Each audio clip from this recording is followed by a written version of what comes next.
Okay, everyone. Thanks for joining again for the second guest lecture. It's given by Cohen. He is a researcher at Qualcomm and has been doing foundational work on the field of geometric deep learning and is now doing the same in the field of causality. Take it away, Taco. Thanks, Pim, and thanks everyone for joining. I'm very excited to be here.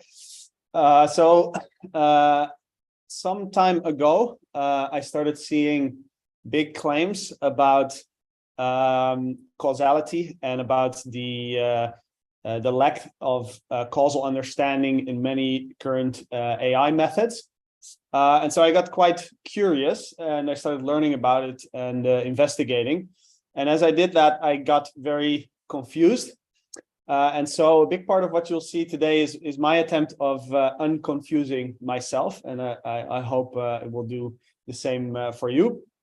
I've also been interested in category theory for quite a while. And as a sort of a hobby, as a side project, I've been trying to learn category theory as well. And I found it to be very illuminating, not just in geometric deep learning, which is what I've been working on in the past, but also now in understanding causal models. And that's what I'll talk about today. I should say I'm not much of a category theorist, so everything will be quite basic. And I guess that's a disappointment to some of you and a relief to others. So I hope to strike some middle ground there. All right. So the outline of the talk is I'll start with a little bit of motivation, and then for the folks who have not seen causal models before, which I imagine is still quite a few people. I'll start with an introduction of the sort of the classical theory that doesn't involve any category theory. And as part of that, I'll also introduce what I see as a problem with this theory, namely that causal models are always abstractions, but it's not very clear what they're abstractions of and how they're grounded in some concrete underlying system. So I'll introduce that problem. And that brings us to a couple, let's say, lines of work that can be seen as addressing this problem in different ways. One is the work on causal model morphisms, so trying to define causal models in a categorical way and defining some notion of morphism between them so that you can think of one causal model as an abstraction of another causal model. And we'll look at the concept of functorial semantics, which is involved in that literature. And we'll look at various definitions of morphism that have been proposed. And I will not conclude with any, well, let's just say I think this literature is still very much open. So there's a lot of work still to be done. This will only involve work by others that I'll review. Then we'll look at causal representation learning, which is a recent line of work attempting to combine deep learning and causality based on the recognition that the models that appear in causal, the variables that appear in causal models are typically very high-level concepts, and deep learning is very good at taking in sensory data, low-level variables like pixels, and producing semantically meaningful high-level representations. Well, the thought here is that maybe we can use that to ground causal models in sensory data. And also highlight some limitations of this work as it exists today. And then I'll talk about a recent paper I wrote on grounding causality, where we approach this from the perspective of dynamical systems and Markov decision processes. Yeah, and I'll get to that towards the end. This will be a big part of the talk, though. All right, so let's set the stage. Let's zoom out. Where are we in AI right now? And I've divided AI into two countries here: Causal land and Deep Learnistan. And in Causal land, there's been major progress, I would say, major contributions to statistical methodology for empirical research. So fields like economics, health science, social sciences, understanding brain data, various fields have made successful use of causal models, that's been very, very impactful. This has been happening since the 90s and continues to this day. But I would argue that so far the impact on pure AI is somewhat limited. In that if you define AI as solving problems without any human in the loop, no person to choose the causal variables or put in prior knowledge, completely autonomous systems, there I think not much has happened, even though there are good reasons to believe that you do need to think about causality. And indeed, if you look at some of the claims made by proponents, you can see that they point out that deep learning is just curve fitting. It's stuck on rung 1 on the ladder of causation, meaning it only deals with statistical associations and not with interventions, which clearly is very relevant to decision making, and also not with counterfactuals, which is the third rung on this ladder. Judea Pearl says in the Book of Why, deep learning has succeeded primarily by showing that certain questions or tasks we thought were difficult are in fact not. It has not addressed the truly difficult questions that continue to prevent us from achieving human-like AI. So I was quite intrigued by this, as I mentioned. I want to investigate these claims. Meanwhile, in deep learning stand, we have tremendous progress on a lot of tasks, which I find it quite hard to say that these can be seen as not difficult. So we have vision, object recognition, segmentation, SLAM, image generation. I'm not even going to read the whole list because every talk nowadays starts with a list like this. It's getting a little bit boring, but there's been a lot of progress. And of course, also a lot of strong claims. Radiologists will be out of a job in 5 years. That was 6 years ago, probably. More profound than electricity and fire. AI will probably most likely lead to the end of the world, but in the meantime, there will be great companies. And claims such as causal reasoning will emerge from training on all of the text on the internet. So there's some conflict here that we'd like to resolve. But as I said, so my view is, I think deep learning is killing it. It's solving a lot of important, difficult problems. And at the same time, we can come up with these simple examples, which I'll go over in a second, that show that sometimes if you just fit a distribution perfectly, that doesn't really solve your problem. It doesn't help you necessarily with decision making. All right, so let's go over the classical theory of causal models in a very brief introduction, of course. I will mainly address the causal models themselves and what they mean, how you make predictions with them, rather than how to infer them from data and all the various inference methods that exist. All right, so the most fundamental object is the structural causal model. So there are some variations in how exactly this is defined, but roughly it goes, the definition goes like this. So a structural causal model consists of, first of all, a DAG, a directed acyclic graph G, as you can see here, for an example involving lung cancer and various related variables such as smoking. Each node in this graph is associated with an endogenous variable, such as the ones labeled here, Y1 through 4. That are determined by equations in this model. And also there's a set of exogenous variables that are not drawn in the graph here, but you can imagine that for each variable that you see, there's another one with just a single arrow into its corresponding variable. Those you can think of as noise variables, exogenous variables. And the noise variables, they have usually a probability distribution associated with them, and usually those are chosen to be independent. You can include in the definition also whether or not some of the endogenous variables are observed or not. And then very importantly, that's kind of the key for each endogenous variable, there is what's called a causal mechanism, Fi, that takes the parents in the graph of I, so the endogenous variables that are parents, as well as the noise variable for this variable I, and it outputs variable I deterministically. So it's a deterministic map, but it depends on a noise variable.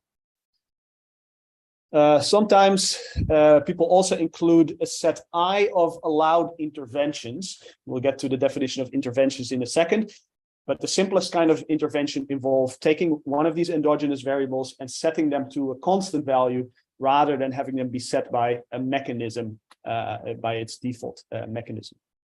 You can also include more fancy kinds of interventions where you change one mechanism to another. So for example, if you change the kinds of cigarettes you're smoking, maybe that will change how smoking affects tar in the lungs, maybe deposits less tar or more, but there's still this arrow.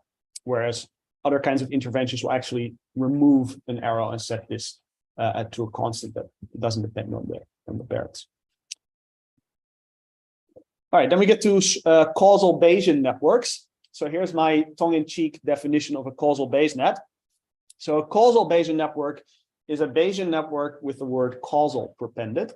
So I'll assume you know what a Bayesian network is, but basically it's like an SCM, except the arrows in the graph don't denote deterministic relations, but conditional distributions.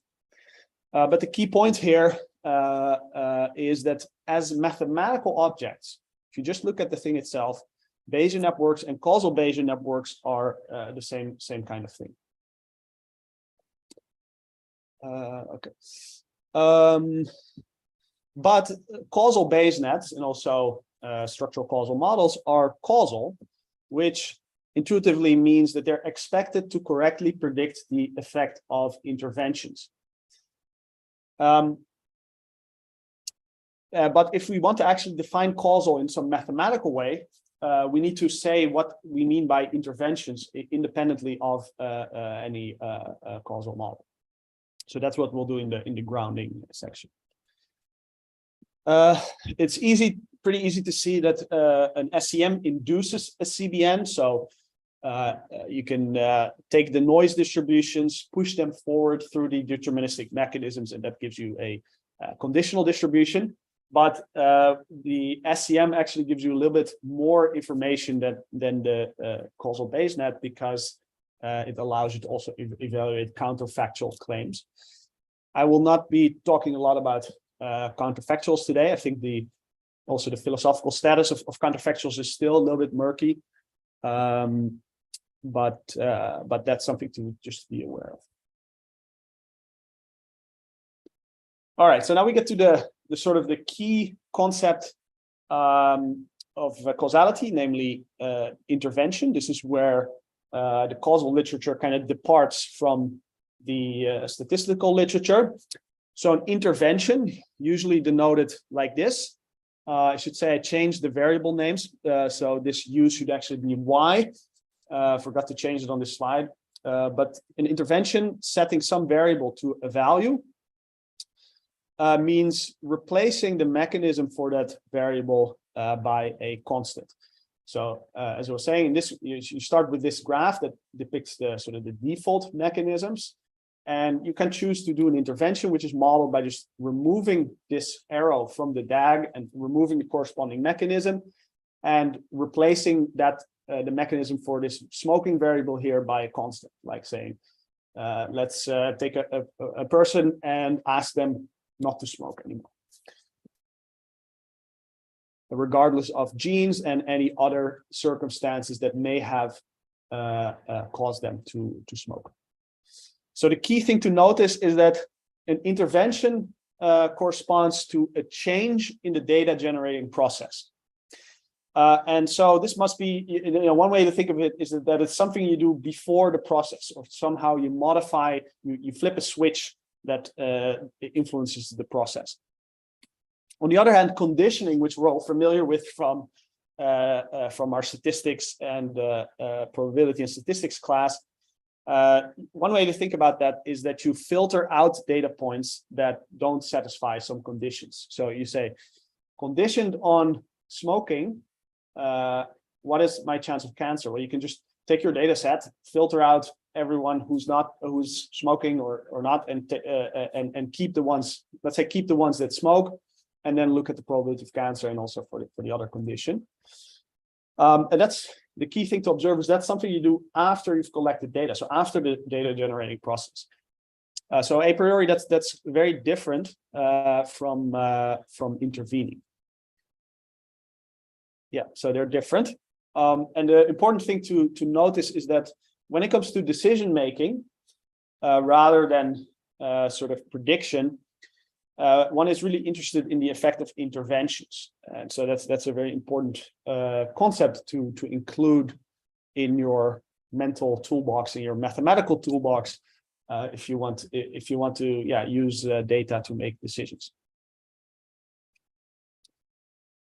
So here's one key observation that we'll look at later, namely that an intervention on one mechanism leaves invariant all the other mechanisms. So the way I modify this graph is to remove one mechanism, but all the other ones stay the same. And that then defines a new SCM, an intervened SCM, that is supposed to predict the effect of actually doing this in the real world. But this kind of invariance is a little bit different from the kind of invariance you might see in geometric deep learning, where, say, you want a classifier to be invariant to translation of an image or so. Here it's an invariance between outcome variables. It's invariance of a mechanism. And this is, in my view, the only sort of objective thing you can say about a relationship between variables that makes them special or causal. Right, this distinction between intervention and conditioning, you can also understand that via this example. So let's say we have data on a number of countries, and we notice a correlation between the chocolate consumption per capita and the number of Nobel Prizes per capita. And then we can just fit a Bayesian network of this form, which means we fit a marginal distribution for chocolate consumption, and we fit a conditional distribution for Nobel Prizes given chocolate consumption. And if these are fully flexible, you can fit essentially any distribution with this on two variables with this model. But of course, even though there's this correlation, we don't expect that if we now take a country and we intervene on chocolate consumption, we make everybody in the country eat more chocolate, that then this would lead to more Nobel Prizes. So in this case, the conditional distribution is a bad guide for decision making, and that's because we believe that there's a confounder here, a variable that influences these two, and as a result causes a correlation to exist between them.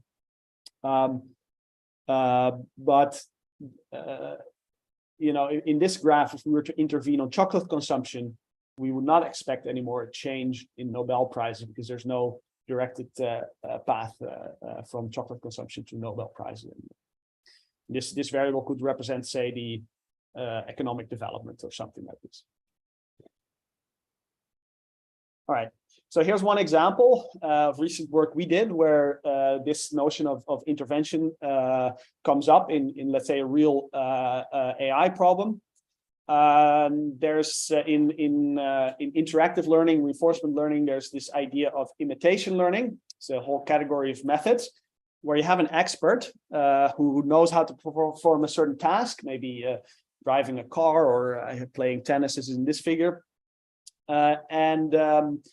What you do is you collect a lot of data from the experts, collecting both what they see and at each time step, and what action they chose at each time step. And then a very simple idea would be to just train an imitator to predict, the action that the expert would take, given a certain history of states and actions. But as you can see in this wonderful graphic here, originally made by Risto Vuorio, our very talented intern at Qualcomm, if the imitator has some cannot see exactly the same things as the expert, you can run into a confounding problem. So, for example, if you have a self-driving car, maybe the human expert driver knows or they've seen the weather report, so they know that the road is icy, for example. That makes them drive cautiously. And the imitator is blind to that information. Then what happens is that the graph that reflects the data generating process for the expert and the imitator is changed because here, what you see here is the typical state, action, next state graph. So the next state is determined by the action and the previous state. The action is determined by the state, but the action of the expert is of course also determined by the by this extra information, this confounder, which also affects the next state. If it's icy, the road is going to, the car is going to respond differently to different actions. Whereas in the imitator case, this link doesn't exist. So they're related by an intervention. And the goal should be then to learn the interventional distribution and to figure out under what kind of assumptions you can actually do this without ever observing this latent variable. So we have a paper on that on the archive now.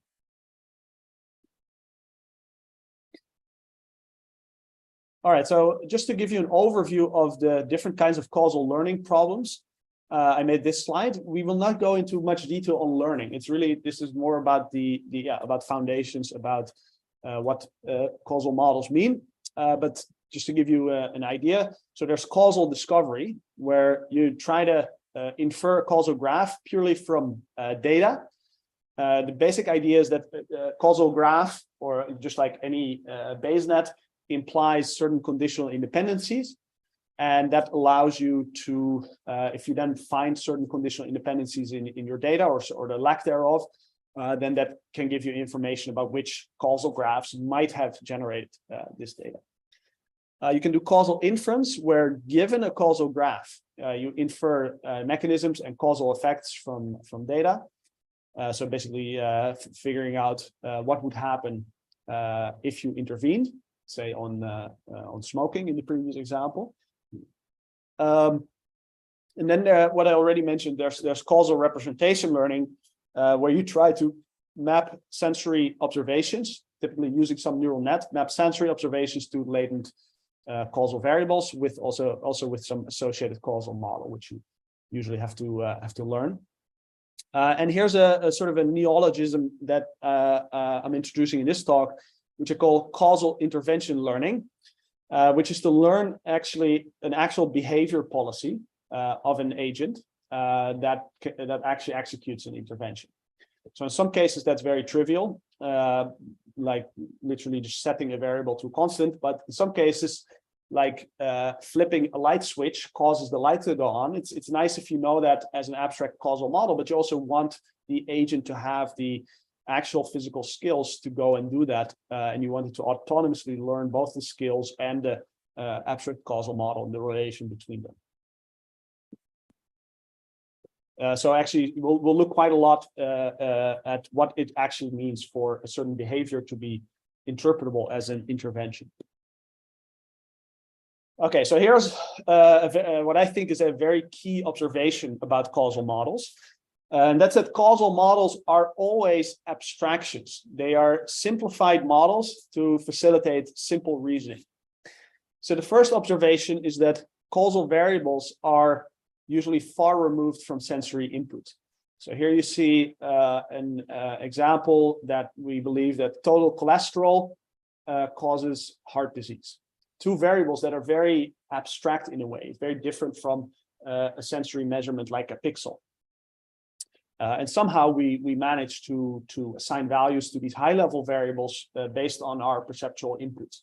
And that's a process not included in the causal modeling itself. The second observation is that this idea of a direct cause, namely that an arrow in a causal graph reflects the fact that this node, for example, is a direct cause of this one, whereas a node, let's say a parent of this one, would be an indirect cause. That notion is never really fundamental. So if you look at this arrow here, cholesterol causes heart disease.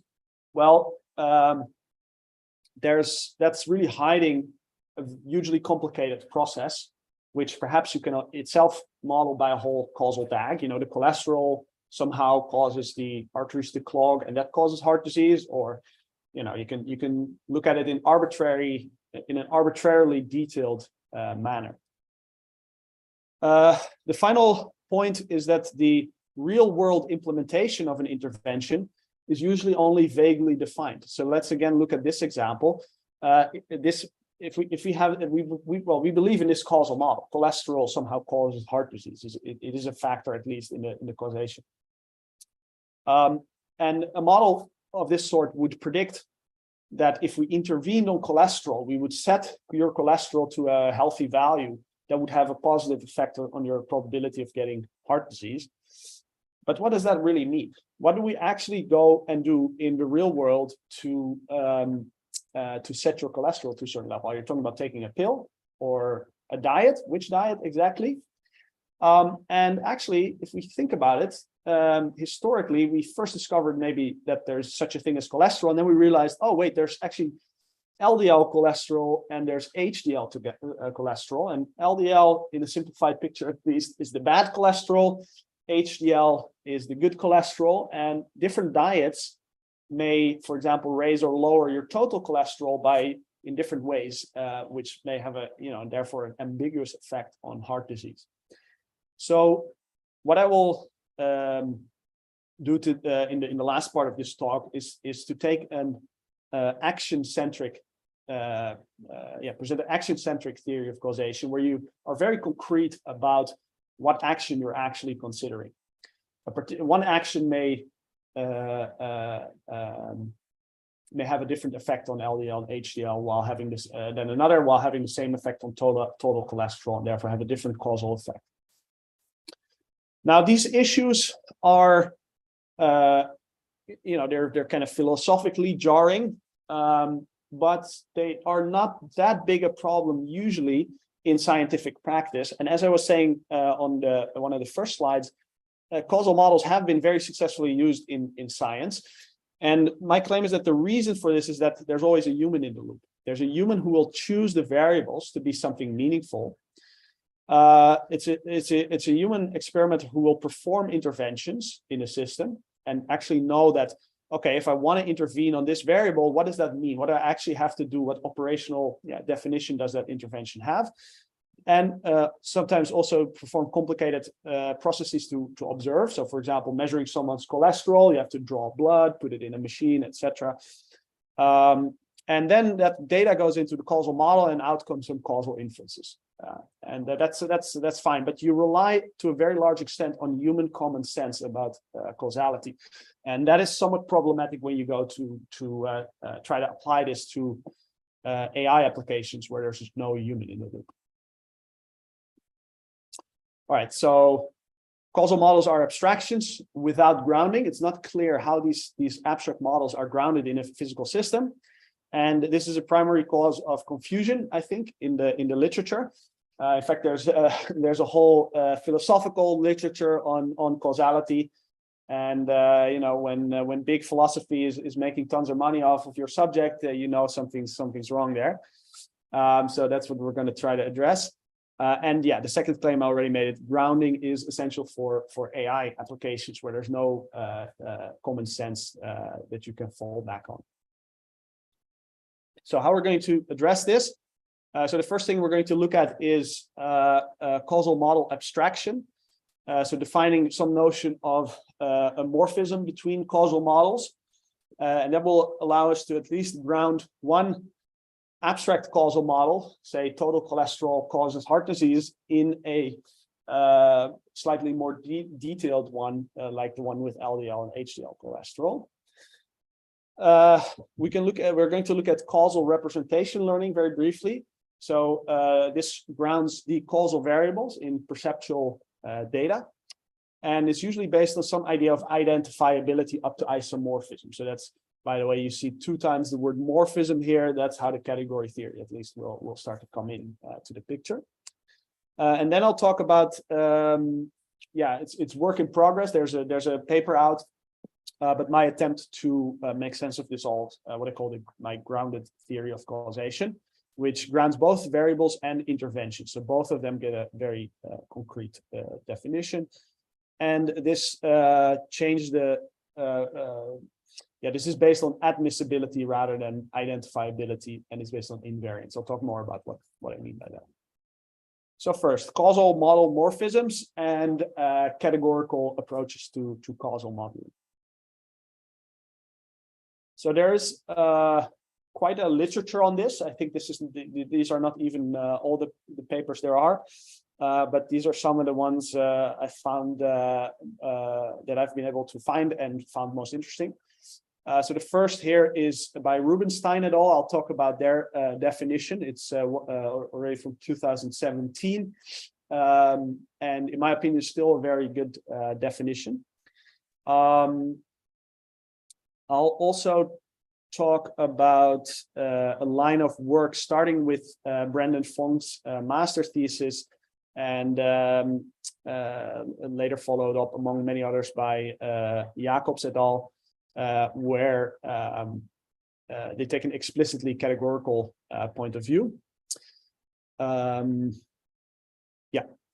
I recommend anyone interested in this to check out these papers at your leisure. All right, so the first is the exact tau transformation from Rubenstein et al. So the first thing to do, which is was part of my definition of SEM, but it's actually not that common in the literature, is to equip the SEM with a set of allowed intervention, I. So we'll only consider perfect interventions where you take a variable, and I see again I changed the variable name. You take a variable and you assign it a value, and not change the mechanism to some other function, for example. Right, so we're looking at perfect interventions, and they observe something very interesting, namely that this set of interventions actually has a structure, namely that of a post set, a partially ordered set, which reflects the compositional structure of interventions, which I'll also get back to later when we define interventions or actions as mappings. So, for example, if you have the intervention do xi equals lowercase xi, that would be less than, in this ordering, than the intervention that does that same intervention, as well as sets another variable to some other variable value.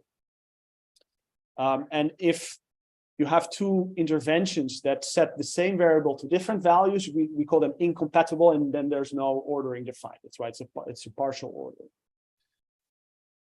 Then they define an exact transformation of two SEMs as, first of all, a map between the joint state spaces. So X is the product of all the causal variables in the first SEM, and Y is the product of all the causal variables in the second. Tau is a mapping between them. And we also need to somehow translate the interventions. So the interventions in the let's say the micro causal model X, the more detailed one, should all be mapped to an intervention in the macro model. And this map should be order preserving, and they also want it to be surjective. So for every intervention that's allowed in the high level model, there should be some implementation of it in the low level model. And of course, some consistency condition has to be satisfied. This says that if you look at the probability distribution on the variables X, the joint distribution, under the intervention condition do I, where you performed intervention I, if you take that distribution and you push it forward through tau, that should be equal to the distribution on Y in the intervention condition do of omega I. And that should hold for all interventions I. So I think this is a very nice definition. It does have one limitation, which is that it doesn't separate syntax and semantics. So we'll look at what that means now. So in the classical theory, you have really two kinds of objects which get mushed together. The first is the graph G. We can think of that as the syntactical object. And then we have some quantitative stuff, whether that's functions or conditional distributions, and we can think of that as the semantics of this causal model. And a key fact about causal models is that you can already derive tons of stuff just on the syntactic level. So, for example, conditional independencies are imply you can compute them by D-separation. And that depends purely on the graph. So this categorical theory that has emerged, starting with the work of Fong, has a similar structure but makes things a bit more explicit. So the first is that you take your graph G and you generate some syntax category, as we'll look at later, and then you take a semantics category, such as the category Stoch of let's say finite sets and stochastic maps, or also known as conditional distributions between them. You can also take deterministic models. You can take various other kinds of categories of stochastic maps. Markov categories is a keyword you can look at if you're curious about that. But they can all be different models of the same theory or different semantics associated with the same syntax. And they should be related by a functor. So let's look at this in a little bit more detail. So this idea is not new and not specific to the field of causality. It actually comes from the PhD thesis of a much revered category theorist called Bill Lover from 1963. And he developed a categorical approach to universal algebra. So universal algebra refers to the study of things like groups and rings and associative algebras and so on. Usually these are introduced as, a group is a set together with a binary operation and an identity element and operations, and then some relations that this thing should satisfy, like associativity and so on. Groups and rings and all these objects, they look quite different from this perspective. And this is kind of a unifying perspective on universal algebra. So it consists, the idea is to define a theory L. That's a small category encoding the syntax. And this is a category with finite products encoding, in some sense, the generic idea of being a group or a ring or an associative algebra.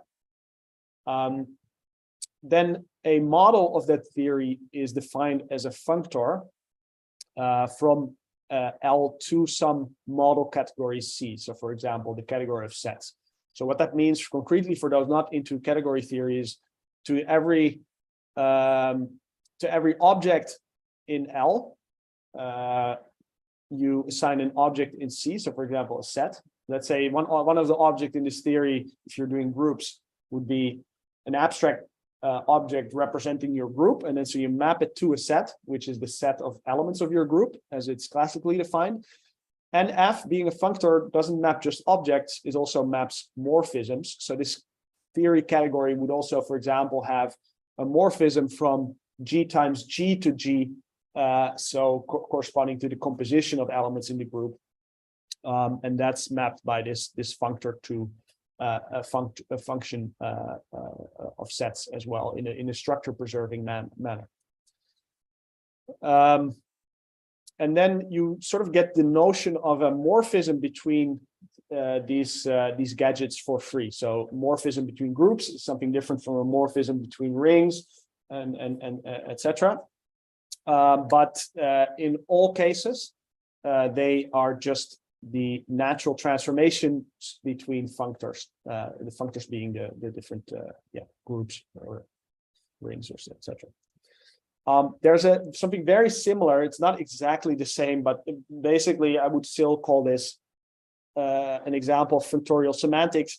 that plays a key role in geometric deep learning, which is, I think, well, it's something I've mentioned in a couple of previous talks that you may be able to find online. And I think Pim was also talking about this in his lecture. So you can encode a group as a one object category where every morphism is an isomorphism. And then a functor to the category of sets or the category of vector spaces and linear maps is what has been called a group representation, either general or a linear representation. So that assigns to each abstract group element, each arrow in this one object category, it assigns a mapping, and it does that in a structure preserving way. The composition and the identity is preserved. That's because it's a functor. And then the natural transformation between such functors is just what we know as a equivariant map. And for folks who work on geometric deep learning, they're very familiar with these three objects, but they're just special cases of these very general concept of category, functor, and natural transformation. And this pattern we'll see also plays the same thing works for causal models. All right.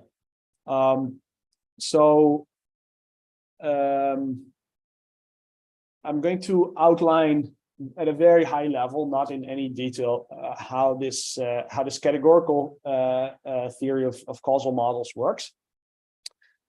So one begins by defining the concept of a CDU category, or various variations on this, very closely related to the Markov categories again. So CDU comes from this Jacobs et al. Paper. It stands for copy, discard, uniform, and it's defined as a symmetric monoidal category. So a category with some monoidal product. The objects of this category will be what we think of as causal or variables. A product just means taking them together, and the I means sort of the empty, the no variables. And it's a CDU category because each object is equipped with a copy map, right? We can copy a variable. A discard map, which throws away the variable, as you do when you marginalize a variable, you forget about it. And there's something called the uniform state. So that's a process that takes nothing as input and produces a distribution on, you can think of it as producing a distribution on A. But it's a purely abstract construct. And now there's what you see here are so-called string diagrams, which is a wonderful, pretty intuitive, in my opinion, notation for reasoning about morphisms in monoidal categories. And these express various basic conditions that these copy, delete, and uniform maps should satisfy, such as that if you have a variable that's indicated by this wire, could be labeled by an A, for example, you copy it, and then you copy the first one again. That's the same as copying and actually copying the second one. And similarly, there's various other basic relations expressed in a fairly intuitive graphical syntax, where you read this from bottom to top as some process. So, for example, the smoking scenario could be expressed in this form as a string diagram. So you have some latent variable we call some genetic factors, for example, and you can copy this. That corresponds in the DAG. You would have from this variable, you would have multiple arrows emanating. Whenever you have that, you now have a copy map. One goes into the process S that produces the smoking variable. That variable is also copied and then output of the process, and it's also fed into the process that samples a tar, a value for the tar variable, etc. And so in this way, you can encode essentially the same information as the DAG. So formally, the way it works is you define this concept of a causal theory, where you start with a DAG, and you generate the free CDU category on that tag. So basically, for every variable, you throw in an object into the category, and you also throw in all products, arbitrarily long sequence of products under the monoidal product of those variables. As generators for the mappings of the category, you essentially throw in the causal, the arrows of your graph, the edges, and you define composition as free as possible, essentially. So there's also an arrow in this category for the composition for let's say a path in your tag. Then you define a causal model as a functor f that assigns to from a functor from this syntax category to the, for example, again, you can choose different codomains, but the category of stochastic maps. So what this does is for each node in your graph, it chooses a set, and for each morphism, it chooses a conditional probability distribution in this case. And then this is, I think this idea was from Jacobs, might also have been in Fong, I'm not sure anymore, but the concept of an intervention, you can now model that as a functor from the syntax category to the syntax category, where basically you replace any occurrence of a certain mechanism A by a mechanism where you throw away all the parents and then you sample the uniform state on this object A. So basically you could think of that as doing a randomized experiment. So if you apply this to the smoking variable, you would randomize people into smoking or not smoking, which obviously not an experiment you can do, but you can still think about what would happen and make inferences about that. And this cut functor does nothing to all the other mechanisms. Now, one limitation of this is that you cannot define an intervention of the form do A equals A in this way, because that's not a purely syntactical thing to do. If you say, I want my variable A, capital A, to take value lowercase a, then you'll have to already choose what set you're referring to. But this sort of randomization, you can still define in a syntactical way. So I think making this clean separation of syntax and semantics and fully capturing the classical theory is still an open challenge. Let's see. So these are this is essentially just a theory of causal models that separates syntax and semantics. And following this idea of functorial semantics, you can then start to think about morphisms between causal models as natural transformations. And say, for example, we want to say this low-level model, we want to map it to a high-level model of this form. And the authors of this paper, Otsuka and Saigo, they define this concept of a phi abstraction. So they start with a lowercase phi, a graph homomorphism between these two graphs. So that's a mapping from nodes to nodes that preserves the edge structure. It induces a functor between the syntax categories generated by those graphs. And then if we have two models, one of G and one of H, with the model category stoch, then we can say that FH is a phi abstraction of FG if there is a natural transformation from FG to FH after phi. So basically, this functor here starts in the syntax category of G, translates that to syntax category of H, then maps to the model category. And this here is a functor from the syntax category of G to the same model category. So they're functors with the same domain and codomain. And so we can talk about natural transformations.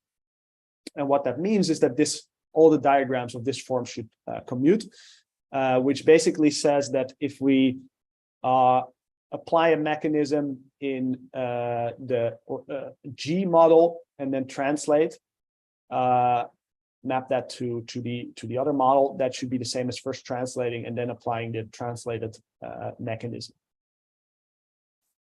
Now, I'm not 100% sure that this captures everything that you would want to do. I think there's still a lot of work to be done to really, first of all, develop, work out a lot of examples of the kinds of abstractions that you would want to do, and then whether or not they're captured by the definitions that exist in the literature.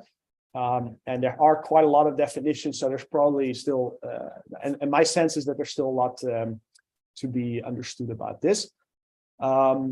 But for now, I'll leave it here and just ask this question: can causal model abstraction solve the grounding problem? My answer is no. I think it's a very valuable and exciting research direction. I think this will help us, do new kinds of causal reasoning with level shifting and so on, which seems to be something humans certainly do a lot. But it only grounds a causal model in another causal model. And I think it's wrong to assume that the sort of ground truth reality is a causal model. You don't find causal models of this form in physics. You just find states and time evolution, maybe some differential equations, etc. So there's this picture. It's it's not. This just gets you into a situation of causal models all the way down. But we want to know how these models are grounded in physics, or and this is very important, I think, for practical applications in agent-centric frameworks. So things like Markov decision processes. Then briefly, something about causal representation learning.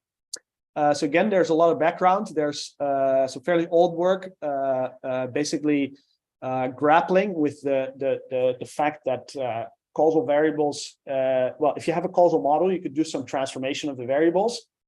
And some things that look causal in one representation don't look causal anymore in another, and it's all very, very confusing. And that's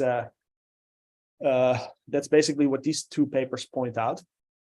There's this recent work which really, I think, popularized this concept of causal representation learning and tries to build a bridge also to deep learning.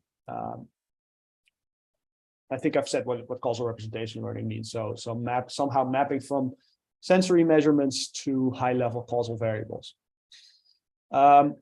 One precursor to this is work on independent component analysis, which you can think of as learning variables with a trivial causal graph, namely where they're independent, and various notions of disentanglement as well that have been studied in the machine learning literature. And then there's now quite a sizable literature, quite a lot more than what I've listed here, on causal representation learning. So I'm not going to review that literature, but just try to explain the basic idea a little bit more. So the idea is that we assume that there's some process that starts with a process as described by an SCM that samples some variables, and then there's some unknown process that takes all the variables jointly and maps it to some typically high-dimensional space, say a space of pixels. So these might be the states of dominoes, whether they've fallen or not, and you can render that to an image. You can, of course, also intervene on this model, like imagine what would happen if you pushed one domino, and then you can generate again an image representing that scenario. And now the idea is that you want to make assumptions on this data generating process and this generator function such that you can prove, ideally, identifiability, meaning that if you fit a model that perfectly reproduces the data, then that model should be isomorphic to the ground truth model, which you assume exists. So yeah, there should be some notion of isomorphism between models then, and you want this to be identifiable. And yeah, there are lots of different ways to make those assumptions. But the more I've been thinking about this, the more I am starting to believe that at the very least, there's a lot of problems to be solved in this area before it can be practically useful. So the mainstream approach, as I was already saying, is to make some assumptions about the data generating process. Then you prove identifiability, and then you train some model by maximum likelihood and show that indeed the latents and the mechanisms can be recovered in a simulated environment, typically that conforms to the assumptions that you made. Now, the issues with this approach, as it applies to AI applications, I'm not talking about applications in science where perhaps it's sufficient or you can actually make a lot of assumptions. Let's say if you're analyzing brain data or weather data or something. But if you want a robot to really understand dominoes, for example, I think it's going to be really difficult with this approach. The first issue is that the assumptions are often not quite realistic. The second is that, as we were discussing before, we can actually represent the same system at different levels of abstraction. So if you prove identifiability, you prove that there's one correct level of abstraction and all the others are not correct. And I think that's just, you're sort of, if you want this to be provable, this identifiability, you then have to make assumptions which are probably not quite right. It's also the case that many domains cannot be described by a single DAG. And we'll see some example of that. For example, let's talk about it. Let's say you have a dominoes. I like to think about this: a robot playing with dominoes, and you can think of each domino as a causal variable, and each mechanism, adjacent dominoes can be causal parents of each other. But if you rearrange the dominoes, the graph changes. If you add a domino, then you have more nodes, etc. You have a whole domain consisting of many, many graphs. And we'll even see some very weird phenomena like changing the direction of causation. The other further problem is that DAGs are hard to learn. They're discrete. It doesn't really work that well with gradient descent. And then there's the issue that the causal representation and causal model alone is not really enough. If you're trying to build an autonomous agent that can use this for decision making, the agent also needs policies implementing the interventions. It needs to know how to press the light switch, how to pick up a domino, how to push it, etc., in a way that the model, so that the model can make a prediction for it. Furthermore, there's no guarantee that the representation that you infer from this identifiability is going to be task relevant. It's going to be somehow related to maybe some notion of a reward function that is pretty ad hoc often. So you would want the variables that you learn your representation to be informed by that as well as perhaps causal considerations. And in practice, I think it's quite difficult to actually show some practical advantage of causal representations on benchmark problems that people outside of this community actually care about.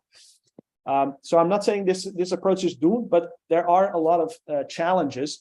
And I think it all centers on this idea of identifiability, which requires you to formally prove that your method is going to work. All very nice in theory, but it requires, it has some of these issues as downsides.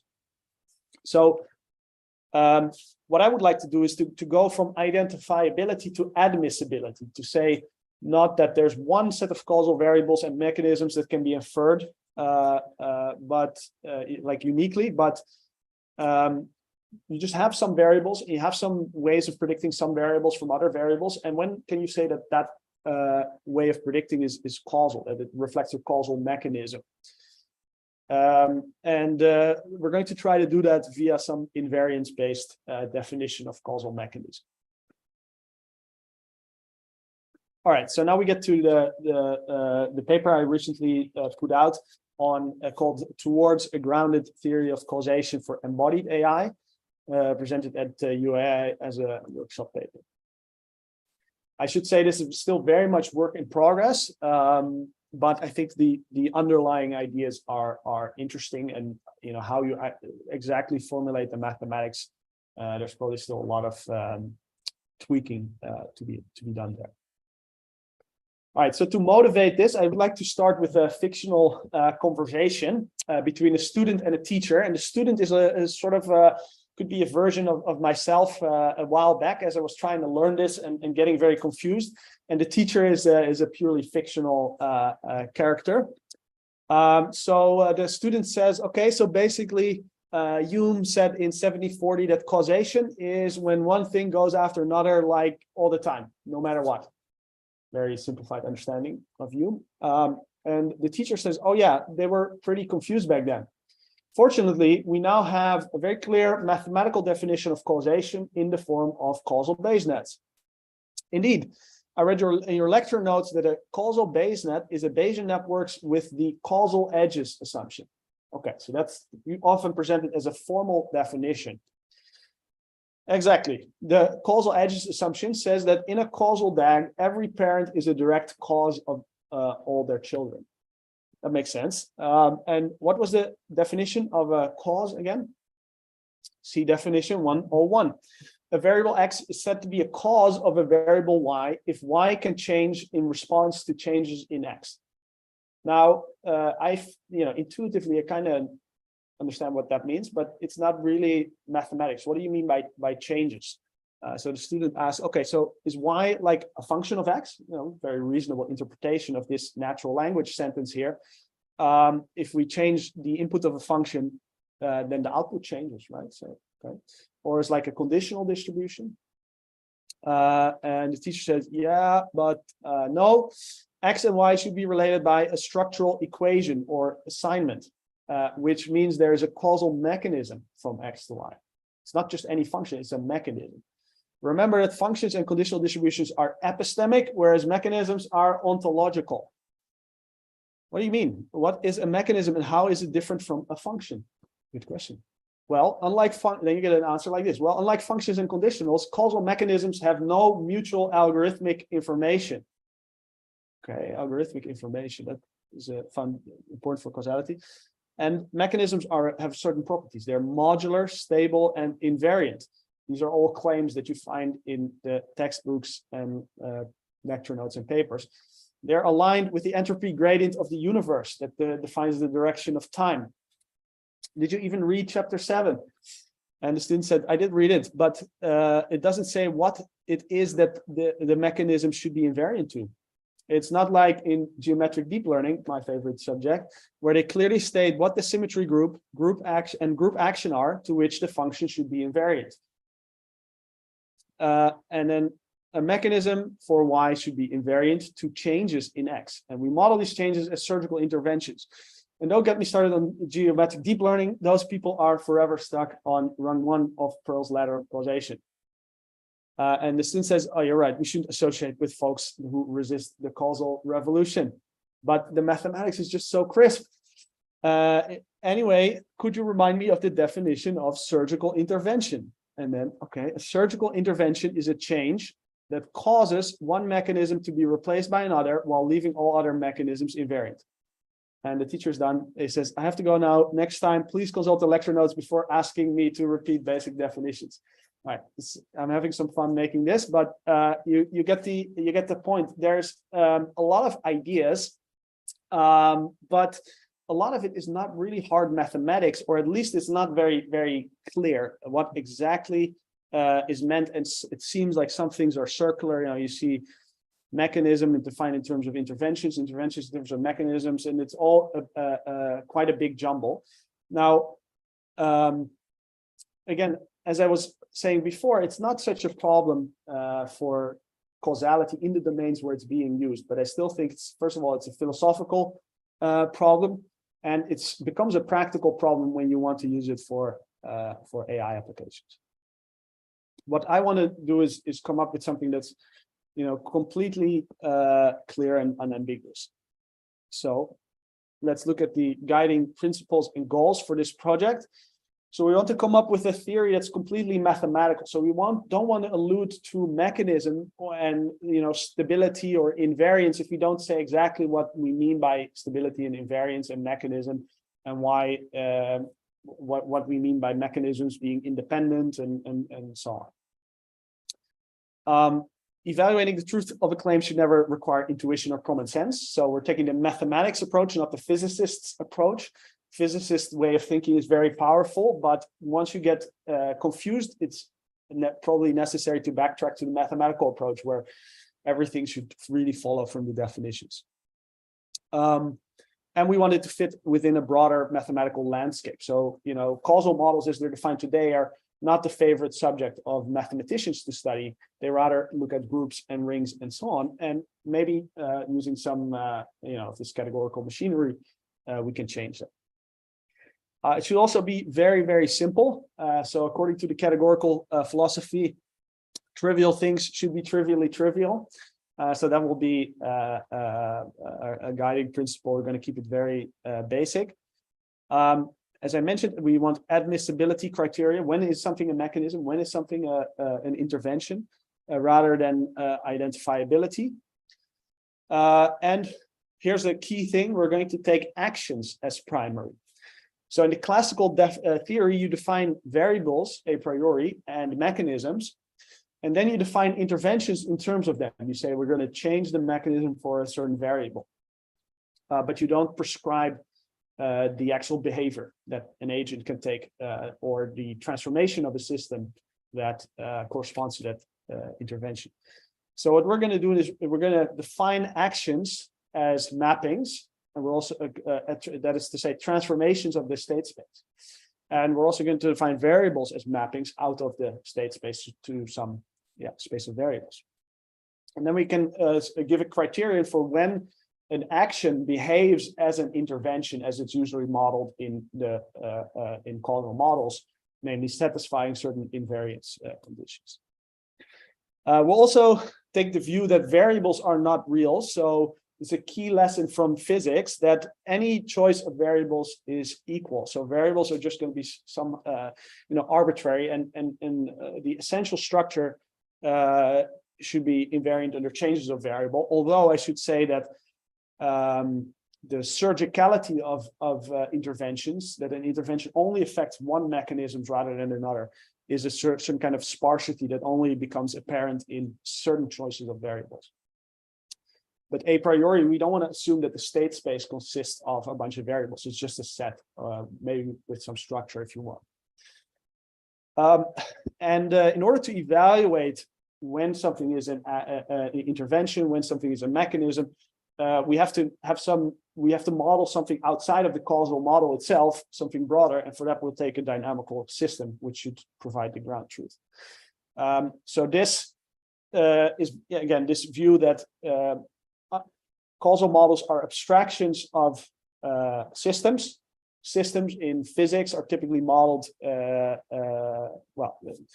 I think if you just zoom out from classical physics, you just see deterministic dynamical systems, perhaps with some inputs, which we could call actions of an agent.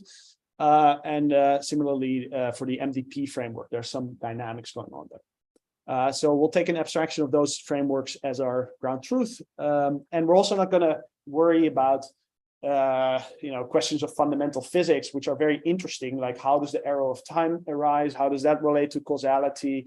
How does that relate to entropy and the past hypothesis that the universe started in a low entropy state, et cetera, et cetera. Those are interesting questions, but when it comes to practical matters, like building a robot that can reason about causes, you don't have to solve this problem. You can just assume that time steps are ordered.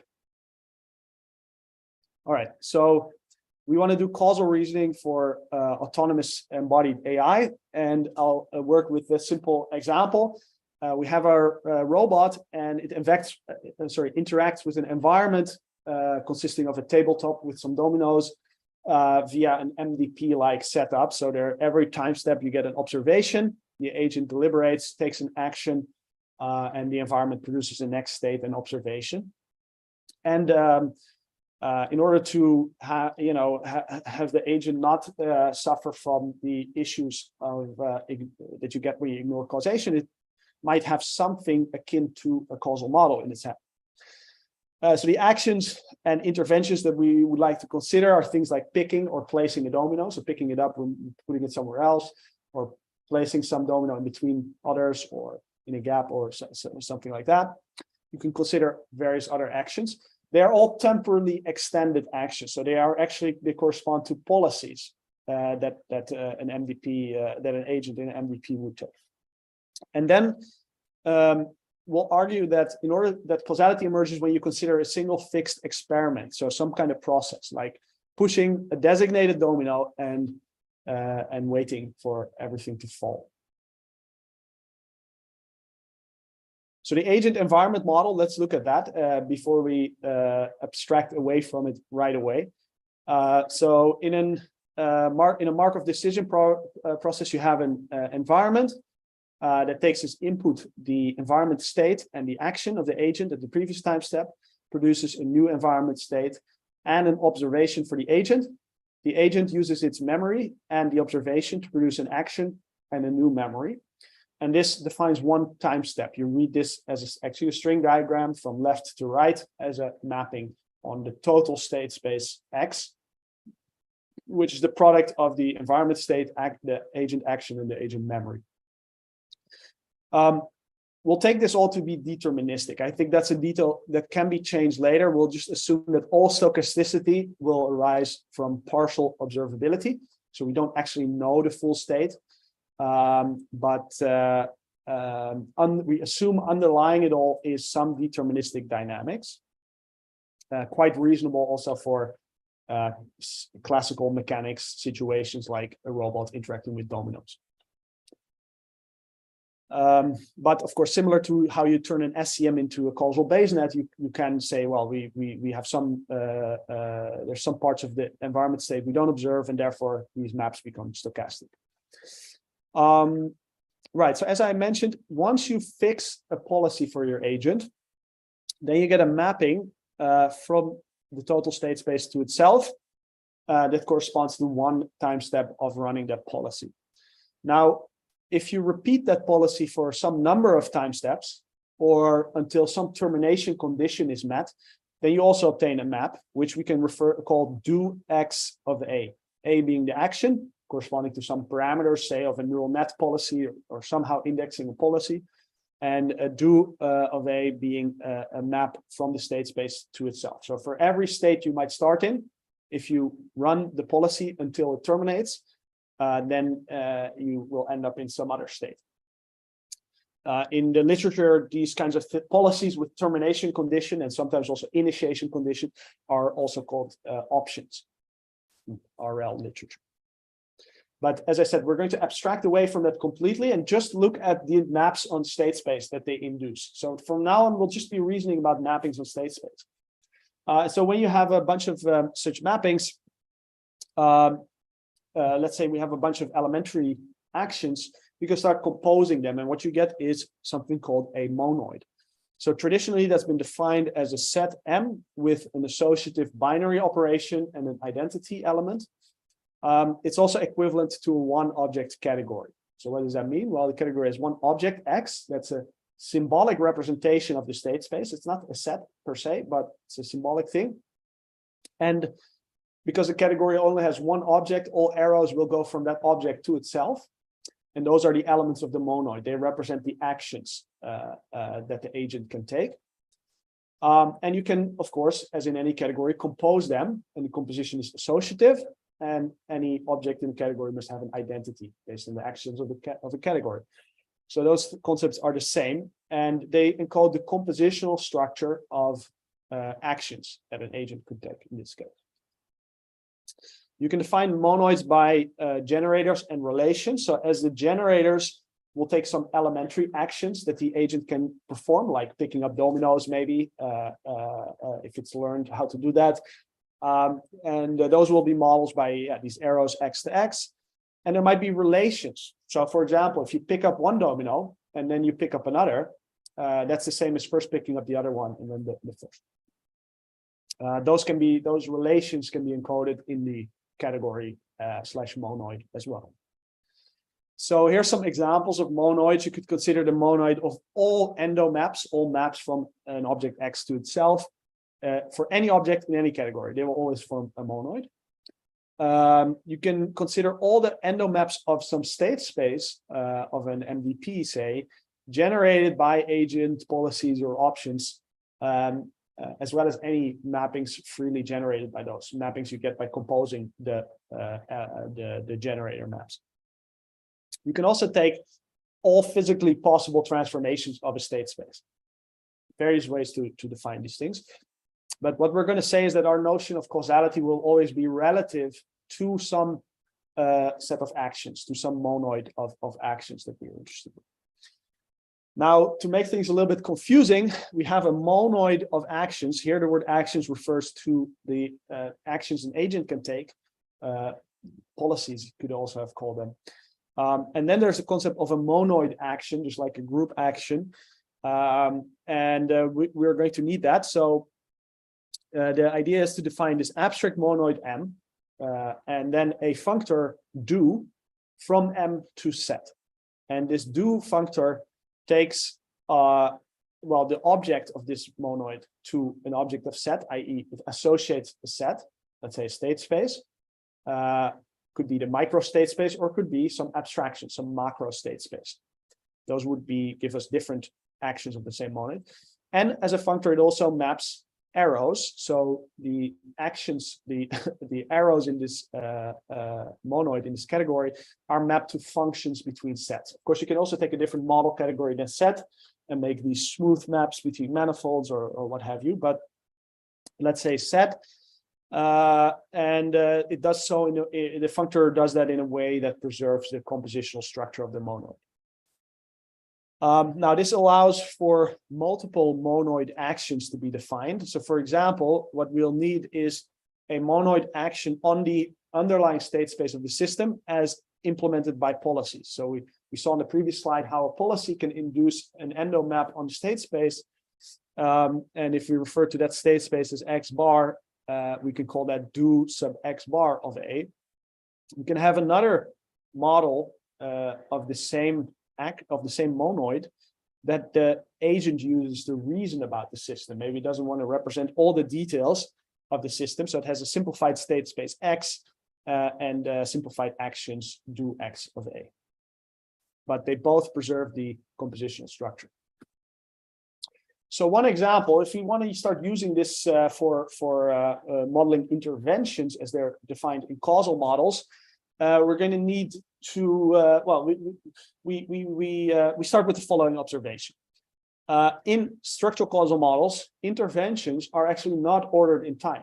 The only thing you say to define an intervention condition is which variables are intervened on and what values you set them to. Whereas this monoid talks about actions that can be performed in sequence, and it may not be commutative. So how can we code this idea of setting variables to values in a monoid? And this is what I've called the do monoid. So it's defined on sets or variables y1 through yn, the endogenous variables of a SEM, for example, as follows. So you introduce generators for each variable yi and each value y that variable can take. You have a generator that we denote simply by yi equals y. So this is a purely symbolic object, no assignment or anything. It's just purely abstract thing. We generate a monoid from those subject to the relations of commutativity and annihilation. So if you have two variables and you assign x to the first and y to the second, that's the same as assigning y to the second one. And then, sorry, I said it in the wrong order, but to do the assignments in the opposite order, it doesn't matter, right? That's a fact about assignments. So for these generators to have that interpretation, they should satisfy commutativity, but only for different variables. If you're assigning first y prime to a variable yi and then y to the same variable, that's the same as just assigning y to that variable. And again, here's the warning about mixing syntax and semantics. If you think of this as your theory, your syntax category, we can only define these do operations if we already know what sets we're talking about. So that's a little bit unsatisfactory at this point, but it seems like something that can be fixed. But for now, we will not worry about it too much. For one, also because I don't think this is the only kind of monoid you'll ever want to look at. You just want to consider various kinds of actions and the relations they have when you sequentially compose them. Right. So key thing here is if you define your monoid like this, then those variables are assumed to be independently controllable. So for example, as I mentioned already, if you have good enough motor skills, you can independently manipulate the different dominoes. You can remove one without touching the others. And from our actions, our primary philosophy, it's only reasonable to call these individual dominoes because there are these commuting actions that change the state of one without affecting the other. So I think looking at the compositional structure of actions is actually very interesting to also start to disentangle the structure of your environment. Okay, so far we still haven't gone to causality. We've seen, okay, we have actions. They are modeled as maps on the state space. They can, in some cases, affect independent parts of the state space, as in the do monoid. But we don't have interventions yet. You see the buildup here went wrong. And here's a key observation about interventions. So interventions are compositional in the space of mechanisms, but not in the space of causal variables. So what I mean by that is that if you have, let's say, this simple graph here, and let's say you wanted to define a monoid action on the joint state space y1 times y2, and let's say they're sets. Well, let's say we have a particular value y for y1 and y2. So we have a point in let's say R2. Where does it get mapped to by the intervention that sets, let's say, y1 to a particular value? Well, y1 gets that value, but what happens to y2? Well, according to this causal graph, it's supposed to change. But what if we are in the intervention condition where y2 is held fixed? So that which intervention condition you're in, whether this arrow here is cut or not, is not encoded in the joint state space of the variables. And so you cannot define a mapping representing this intervention on y1 if that's supposed to be a mapping on the joint state space of the endogenous variables. So you have to have it act on the space of mechanisms. In order to have the typical phenomena of that are studied in causality to have them emerge, you need at a very minimum to introduce another mapping that represents the experiment of interest.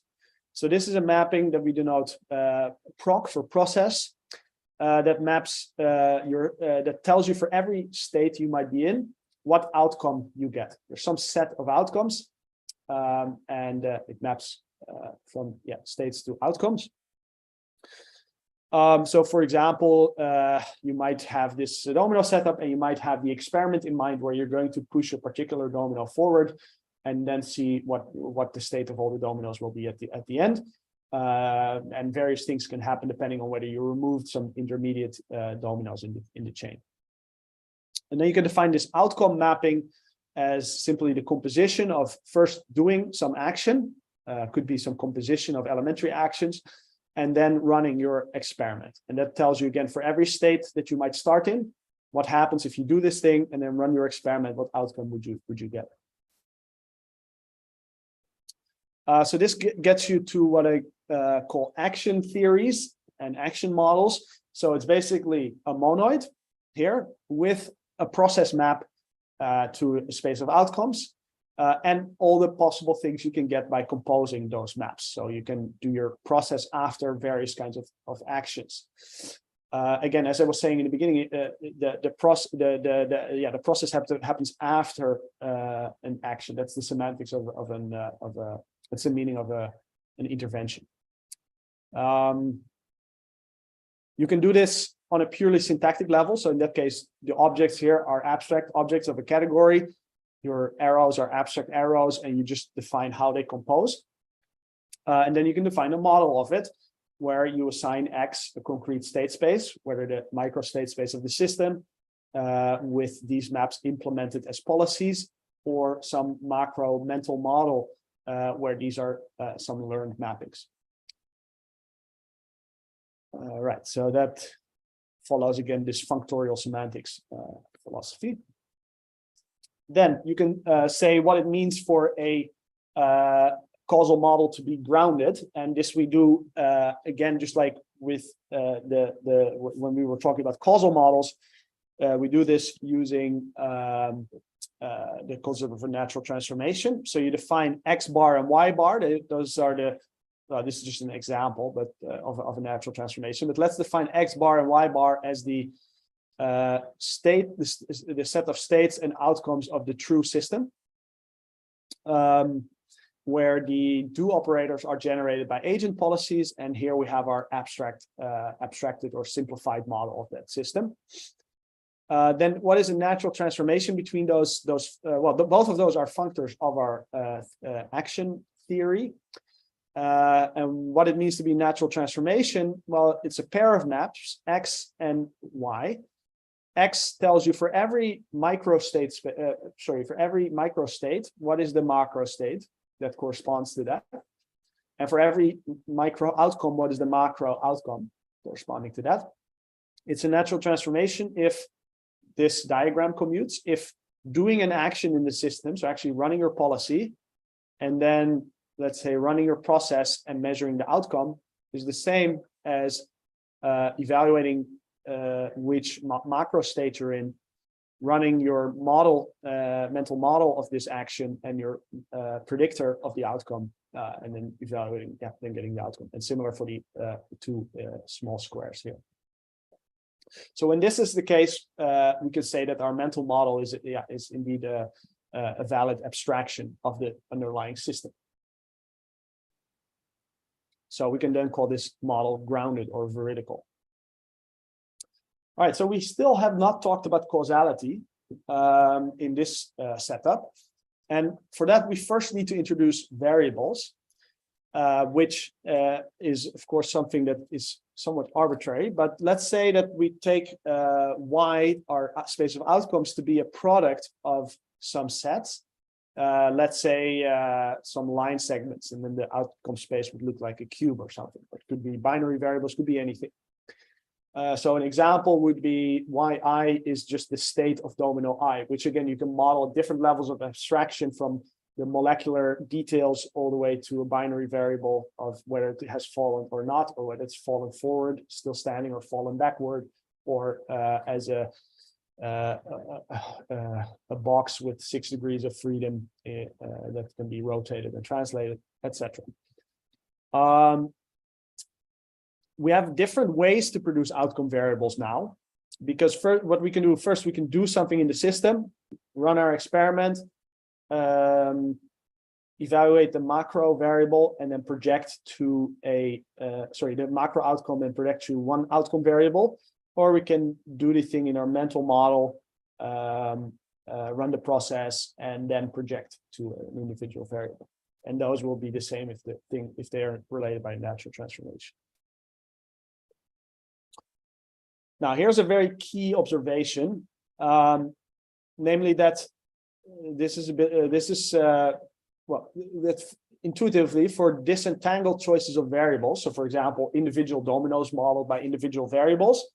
It can be the case that some outcomes are impossible. So some joint outcomes of all the variables are impossible. So for example, all of the dominoes can be in any position, but no two dominoes can be in the same position at once. So if domino A has fallen forward, then the adjacent domino B must also have fallen. That's an inference that we can make. So we think about it graphically like this: our total joint outcome space Y, and some subspace that corresponds to the possible outcomes. And the possible outcomes are the image of our mapping Y, or if our model is correct, it's the image of our process map. And here's a key observation. So when there are impossible outcomes, we can learn something about the outcome of one variable from the outcome of another variable, even in the absence of subjective probabilities. So you could say that one contains information about the other. but it's really an objective fact. It's not subjective. Another example is, for example, when you have an ideal gas law, you have variables like pressure, temperature, and volume, and they have to satisfy an equation. And the other, like not all triplets of those values are possible.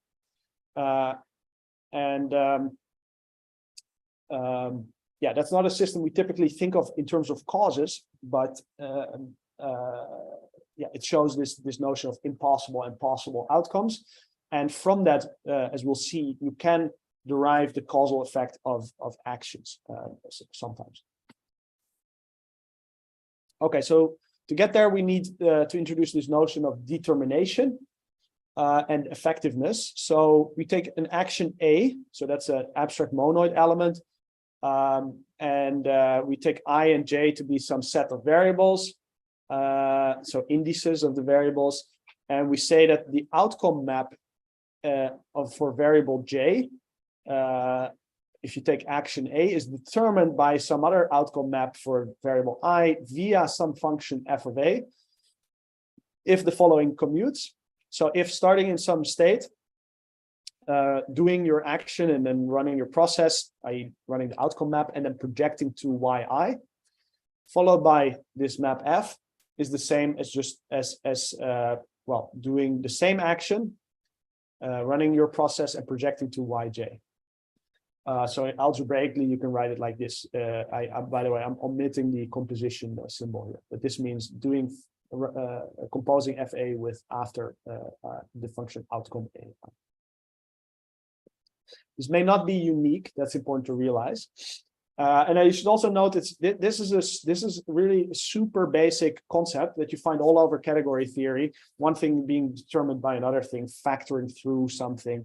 It's very common to find that language. And indeed, it's not sufficient for us to call FA a causal mechanism, as we'll see in a second, but it is necessary. Then we can define a special case of this, namely an effective action is when the outcome, yj, is determined by the empty variable, the set 1 with just a single element. If you wanted to formalize this with symmetric monoidal categories, that would be the monoidal unit. Another way to say that is that the outcome map, this one here, is a constant function, because you take a state, you project it to the set with one element, so every state gets mapped to the same thing, and then FA is just choosing an element, choosing an outcome, so that's a constant. So in this way, with this notion of effective actions, we can start to model this idea of perfect intervention, where the outcome for one variable is exactly equal to a certain value that you choose. But as I said, this is not sufficient to call FA a mechanism, because this determination relation may not be invariant. So try to speed up a little bit. So what we call a mechanism is actually a determination relation that is highly robust and invariant. And this is where the vagueness starts to creep in a little bit, because what is exactly highly robust or invariant? Exactly how to what should be invariant and how robust should it be, etc. That's not something we can really pin down, but what we can do is introduce language to speak very precisely about the invariance it satisfies. So the point is that this way of predicting yj from outcome yi should hold not just for one action, but for many. And here again, I apologize, I am using the word effect map. That is the same as outcome map. I changed that at some point. Now, here's one observation. Determination is always preserved under precomposition. So if it's the case that doing an action and running your process factorizes through, and then projecting on the variable factorizes through some other variable in the way described on the previous slide, that is still going to be true if you did whatever you did before.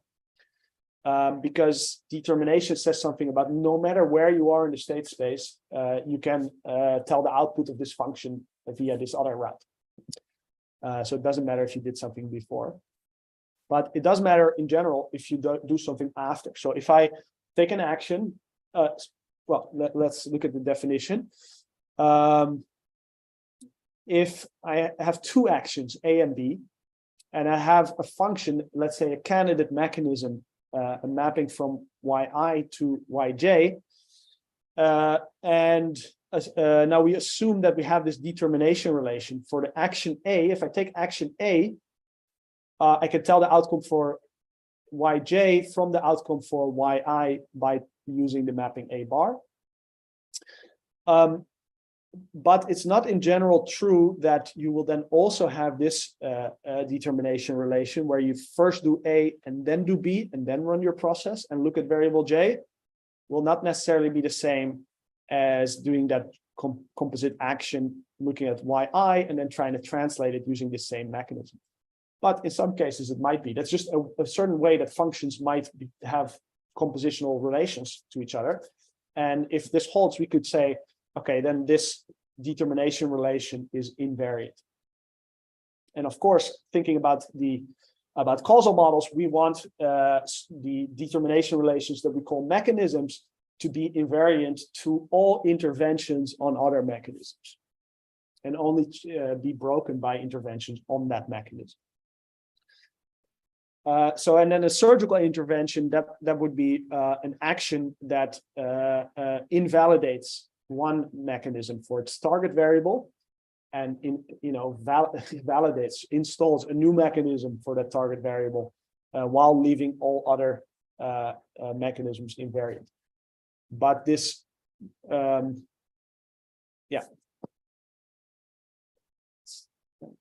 So I've been a little bit vague and switching back and forth between abstract objects and concrete sets. But of course, you can again do your functorial semantics thingy here. So you start with an action theory, but you actually want to enrich it a little bit and say, okay, now we have not just a single outcome object Y, but we have a bunch of variables. You will want to have something like products, and you will want to introduce in your category something you could call mechanisms. And then all these invariances that I was talking about can be encoded as, because they're purely compositional relations between arrows, you can encode it also in an abstract syntax category. And it may involve all the invariances that you expect in an SEM, or just a subset of them. And maybe some actions commute as they are assumed to do in an SEM, or maybe some actions don't commute. You can encode more knowledge than you can with just causal models. And yeah, this is still pretty open. There are a lot of details to be filled in there. We're working on it, but it's not finished yet. And I expect we'll probably need quite a few iterations. But nevertheless, I think these ideas of giving an action a concrete meaning as a mapping, for example, that will be very useful and important. Right, so here's a slide just to show that any SEM can be encoded in this framework. So let's say we have an SEM with endogenous variables Y, noise variables E, and mechanisms F. You can define a joint state space consisting of the noise. So somehow the noise is a part of the state space. And the mechanisms that are active are also part of the state space. The mechanisms. You can find the mechanisms in terms of your SEM by just taking the product of the mechanisms available for each variable. And if you're just considering default mechanisms and perfect interventions, well, you would have a default mechanism in your set of mechanisms, and you would have every possible value of your variable in the set of mechanisms as well, because you can, when you do the intervention, that mechanism becomes active. You then define the set of outcomes as again, I'm sorry, I did last minute changes to the notation, so this is a bit messed up. But the outcome variables in your let's say your categorical causal model is the product of the noise variables and the endogenous variables of your SEM. Then you define your process map that takes a noise variable and a mechanism that is an element of your state space X, and produces does nothing to the noise. By the way, that's also an assumption that whatever noise is important to determine the outcomes is not affected by your actions. Here you can make that explicit, also change it if you want, but if you were just encoding SEM, we leave it there. And as a second element, the endogenous variables are computed by the so-called potential response function defined by an SEM. That's a standard term in the SEM literature, which basically means you take your SEM, you apply the interventions or the intervention condition encoded by M, where certain mechanisms are default, certain mechanisms are set to constant, and then for a certain value of the noise, you solve for all the endogenous variables, and that gives you the potential response function. So basically, you can think of our process map as replacing the potential response function of the SEM. And then we can define interventions, do MI, as just setting one mechanism in the disjoint space of mechanisms while leaving the others unchanged. Since this set here is defined as a product, that's something that is well defined. And then we also assume that the interventions don't change the noise space. And you can see that these actions all commute as they should. And now you can see that this thing makes equivalent predictions to the original SEM. So we've encoded an SEM in this kind of framework. It's a lot of work. It's not necessarily useful if you're doing, empirical work. SEMs are perfectly adequate, and here it's just a complicated way of encoding it. But as I was saying, this framework can encode more than just causal relations. It can also encode much more, facts about which actions exactly commute. Maybe some actions don't commute. Maybe some actions don't leave all mechanisms invariant, etc. You can encode far more, and I think that's necessary if you want to have an AI agent with full common sense understanding of some environment. Right. So this I've pretty much said already. Here's one final sort of example to make the point that SCMs are perhaps not enough. So let's say we consider our domino system again, and let's say we extend it. We don't just consider actions of picking and placing barriers, but we're also going to think about choosing the domino to be pushed and the direction in which to push it.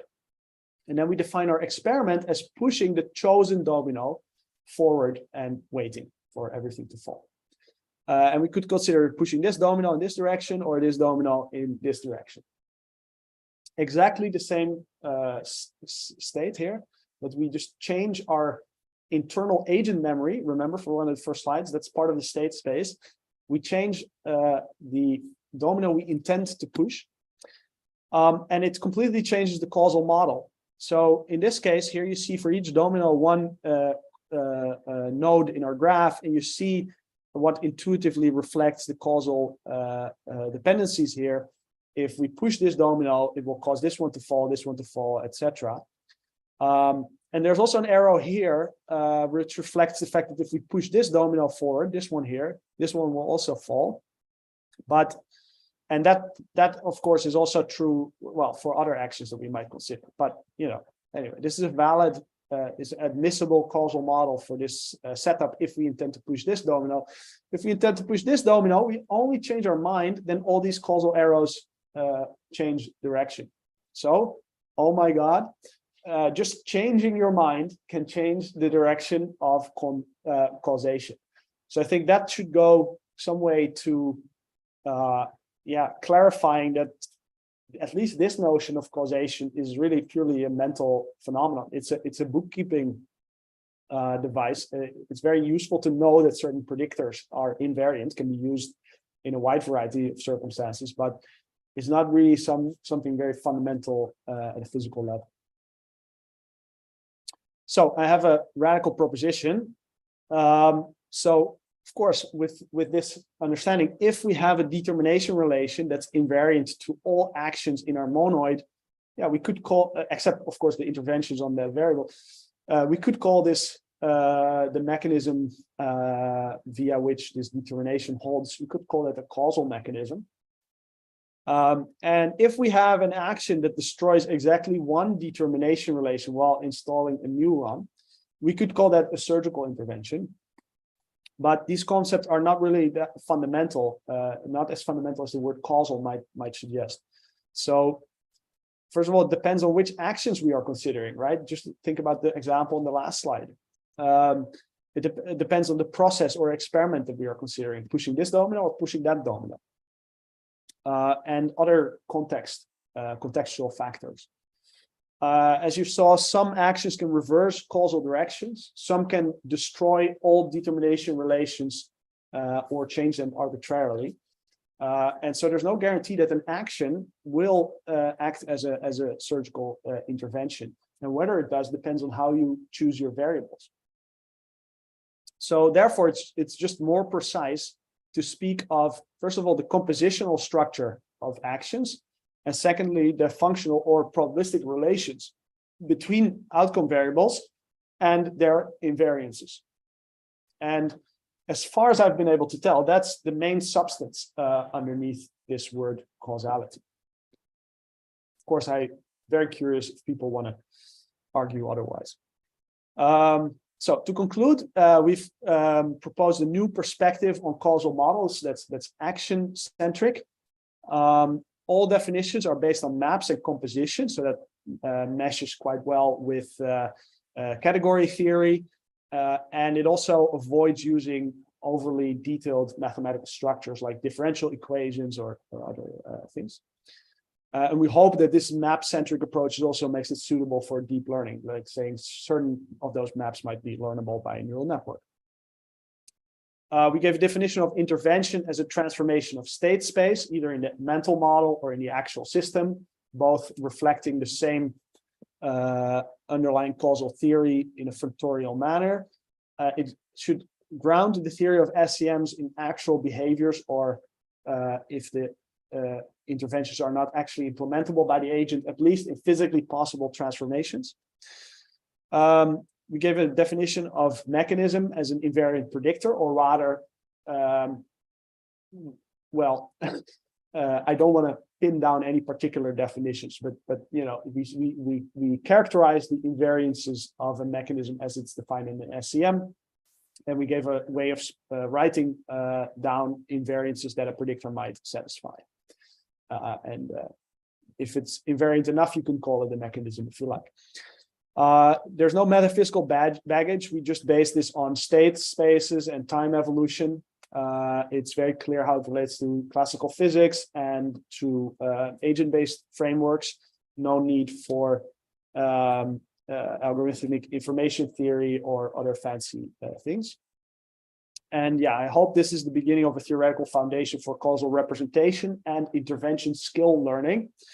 And the categorical treatment offers many possibilities for the mathematical study of causal models, model abstraction, etc. And yeah, clearly what I've presented is not by any means a complete finalized theory, but it's more a suggestion of how to approach this.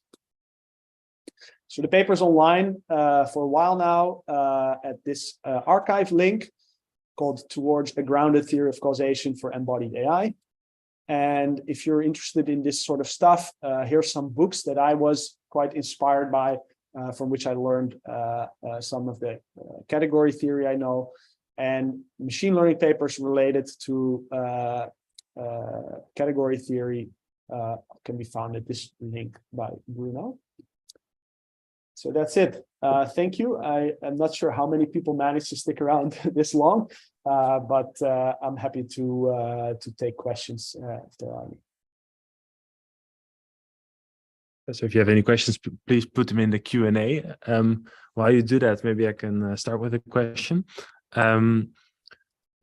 In the traditional literature, causal models are often stochastic, like the stochasticity, the noise plays a kind of a central role in their definition. And in your framework, the noise seems to kind of be put on the background. Can you comment a bit on whether you think noise should play a role in fundamental causal models, and in particular, often you need some noise to make statements about independence and so that are very used, kind of central in traditional causal modeling. I wonder if how we should think of that in a deterministic context. Yeah, good question. In traditional causal models, you really run into trouble if one variable is a deterministic function of another, and there's no noise. I think it doesn't always have to be that way. Maybe well, or rather, I would say these problems are more to do with how you might infer causal relations from observational data, rather than with the actual interpretations. If you could do all possible interventions, then dealing with different variables related deterministically is not an issue, and you might still have an invariant deterministic mechanism between them. Also, I would note that my reasoning for this has been that for setting things up like this has been that SCMs are essentially deterministic. They're all deterministic except some distributions on the noise variables, which you then push forward through the mechanisms. And I think it would be pretty easy to, well, also as you can see from the way we encode SCMs in this framework, it would be pretty easy to do something similar here, where you just say part of the state space is not observed. And finally, there's some hope, and I don't know if this really works. I have to think more about the mathematics, and I haven't had really a lot of time the last few months, but it might be possible that you can just do this as different functors to different model categories. So one category to set and one category to stoch, and that's the whole difference. That would be very neat, but I don't know if that actually is going to work out, or how to do it exactly. Okay, thanks. There's a question from Max Zdanov, and Max is asking, is it possible in general to learn a reliable causal model from already generated data, i.e. without an AI agent's exploration interaction with the system in an unsupervised way? So I guess fully observationally. If so, what are the prerequisites? Yeah, so this talk has not been about learning at all. I got stuck. My confusion started with just interpreting what these models actually predict, and so that's what this has been about. What do these models actually mean? What do we mean by causal mechanism? The most of the literature on causal inference is about inference. About figuring out causal models from data and assumptions.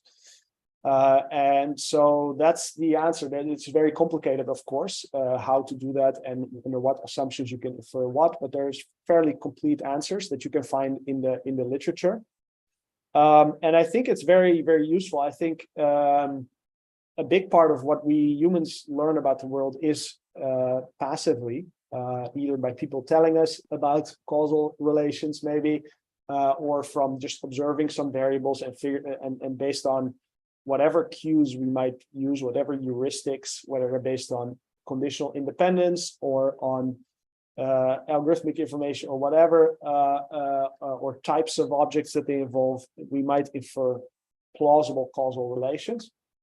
But what I think is a bit underexplored is inferring causal relations by just experimenting, by playing around as kids do.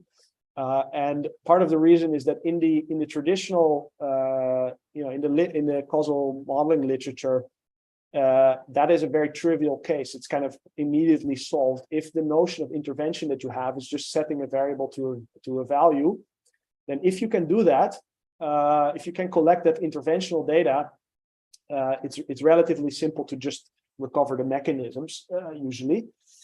And so it's just not a very interesting problem. But when you also have to learn the actual behavior, it's not just fitting a data set to variable light switch and light is on or off binary variables. You have complicated policies to deal with and images from which you might infer these high level things, and questions about representation. Is it really a good idea to represent those things as binary variables or some distributed representation, etc.? Then things get a lot more complicated.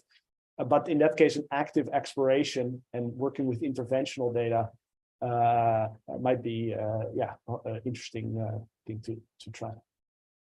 Okay, thanks.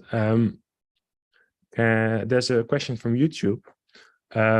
Are causal interventions monoids because they don't have inverses? And I'd like to extend that question a little bit. And why would they be monoids? Maybe they could be categories. Yeah, great question. So first of all, monoids, the elements of monoids do not need to be invertible. So you could say I have a domino and I shift it 1 unit to the right, and that has an inverse shifting it 1 unit to the left. Or you could think I have an action, set the position of this domino to some point in the plane, and then you just after that you don't know where it came from. So that's not invertible. And that can perfectly well be modeled with monoids.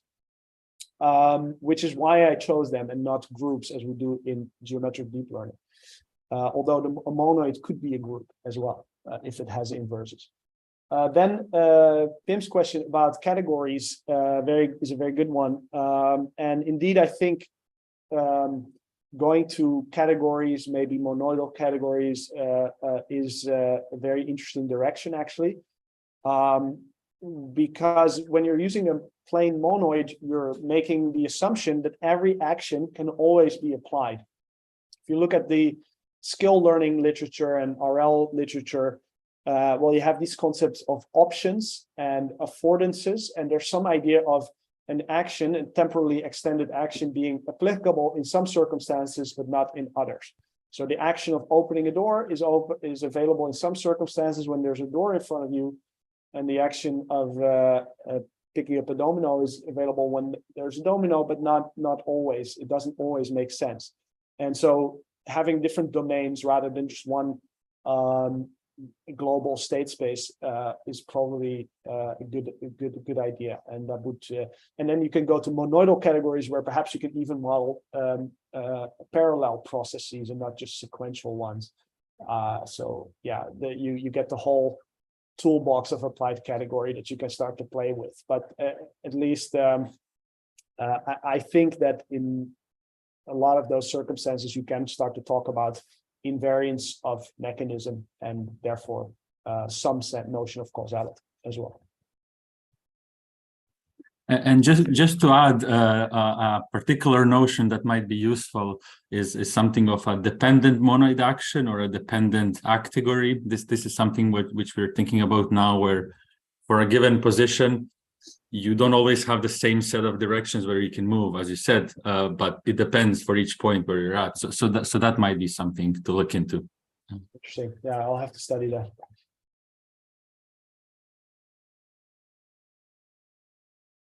Okay, thanks. And thanks for Bruno. I'm very curious to, I'm gonna bother you for references. There's a question by Jules, and maybe we should have that to be the final question. Can you quickly elaborate on what an endomap generated by an MDP looks like? Aha. Well, it's hard to say what exactly it looks like. It's something you can define operationally, and I did that on the slide with the environment and the agent and this string diagram of how you compose them. Usually when you're doing reinforcement learning, you don't have a model of the environment, but you have some idea that there is a state space. We don't really know what it is usually if it's not fully observed. And there's some notion of an environment which takes a state and an action and produces a new state. Similarly, you have your policy that takes an observation from the environment and produces an action. And you can compose them, and that's what we call one time step in an RL rollout. So you have a robot in the world, and in comes some image from the camera, and then goes into some neural network and produces some action, and the action is sent to the motors, and the motors take the action. And then something happens in the world, maybe you knock over a thing, and in the next time step, you get visual feedback from that. Or it's a game environment like Atari or chess or Go. And so because you don't always have a good environment map, you don't have an explicit form for this endo map, but it's very reasonable. In fact, I find it irrefutable that there is such a map. And we can essentially sample from it. So we can say, well, we have a way to initialize the system. So we start an episode in RL. We have an initial state distribution, and then we have a way of, well, we choose a policy which then chooses elementary actions for us at each time step. And that defines where we will end up in after a while. And that is how we define the mapping implicitly. Okay, thanks. There's one more question remaining, but I think we have to wrap up. So maybe Stanislav, you can ask the question on Zulip, and maybe Taco can have a look at that. Sure. Thank you very much, everyone. Thank you very much, Taco, for the extensive set of ideas on how we should think about causality in a categorical way. Yeah, thanks for joining, and we'll see you all next week. All right. Thanks for your attention. Thanks for having me. Bye-bye.